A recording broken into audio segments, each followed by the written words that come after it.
பழனி வழியாக கொடைக்கானல் செல்லும் அரசு பேருந்து திடீரென பழுதாகி ஒரு சாலையில் நின்றதால் 1 மணி நேரத்திற்கும் மேலாக பயணிகள் அவதியடைந்தனர்.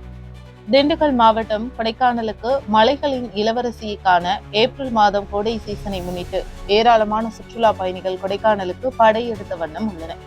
இந்நிலையில் கொடைக்கானலுக்கு செல்ல பெரும்பாலும் கார், வேன், பேருந்து மூலமாக சுற்றுலா பயணிகள் செல்கின்றனர். இந்நிலையில் காலை 6 மணி மற்றும் 6:30, மதியம் 1 மணி, மாலை 4 மணி, 6 மணி என பேருந்துகள் குறிப்பிட்ட நேரத்திற்கு இயக்கப்பட்டு வருகிறது.